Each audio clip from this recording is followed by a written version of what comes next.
યાત્રાધામ સાળંગપુરમાં પવિત્ર અધિક જેઠ માસ એટલે કે પુરુષોત્તમ માસના શનિવારે શ્રી કષ્ટભંજન હનુમાનજી દાદાને એમ્બ્રોઇડરી વર્કવાળા ભવ્ય વાઘા ચાંદીનો મુગટનો શણગાર કરાયો હતો।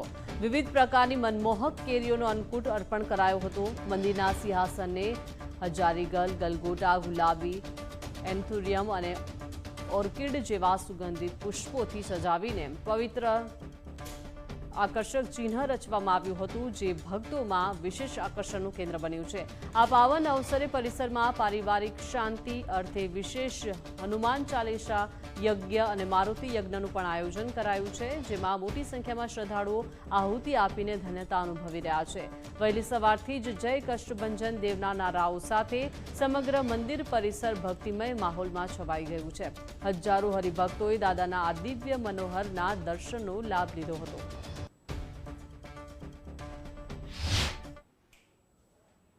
આ અધિક માસમાં શનિવારના દિવસે હનુમાનજી મહારાજને આજે આપણે સૌ દર્શન કરી રહ્યા છીએ કે સરસ મજાનો ફૂલનો શણગાર છે।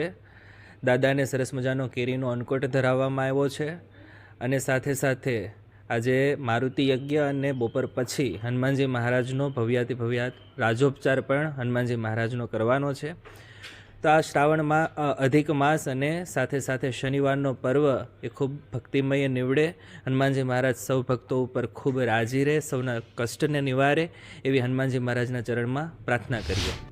दादा का दर्शन मतलब साक्षात भगवान से मैंने दर्शन किए और साक्षात मेरे को ऐसा लगता है कि इनमें हनुमान जी विराजमान है अपने कष्टभंजन देव में। इनका मैं पिछले 10 साल से जुड़ाव है मेरा, और मैंने जीरो से शुरुआत मेरे दादा के प्रति यहाँ कष्टभंजन देव से ही करी, और आज मैं अच्छे लेवल और अच्छे परिवार से सेट हो गया हूँ।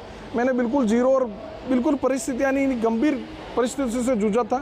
मेरे कम उम्र में पापा मम्मी की डेथ हो गई, पर जिस दिन से मैं दादा से जुड़ा, कष्टभंजन देव से जुड़ा, उस दिन और आज दिन तक मेरे पे कोई संकट ऐसा आया नहीं, और जो भी आया संकट मोचन ने संकट दूर कर दिया। और ये शनिवार का दिन है और अभी ये अधिक मास चल रहा है, तो यहाँ पर हर दिन अलग अलग श्रृंगार होते, अलग अलग रूप में दादा को विराजमान करते, अलग अलग सजाते हैं, और बहुत बढ़िया है। एकदम ज खूब सरस रीतना दर्शन थयुं छे, एमनो श्रृंगार जोईने तो मन एकदम खुश थई गयुं के साक्षात हनुमानजी सामने आव्या छे एम करीने। अने बधी व्यवस्था एकदम मस्त हती के कोई प्रकार जातनी कोई तकलीफ नथी। अहींया कोई पण कई दूरथी आवे बधुं सरस रीतना व्यवस्था छे। આજે વિશેષ શણગાર છે અને અન્નકૂટ પણ ધરાવવામાં આવ્યો છે, શું કહેશો? खूब જ સુંદર રીતના જોઈને તો એવું થાય કે ત્યાં જ ઊભા રહીએ ને દાદાને જોતા રહીએ।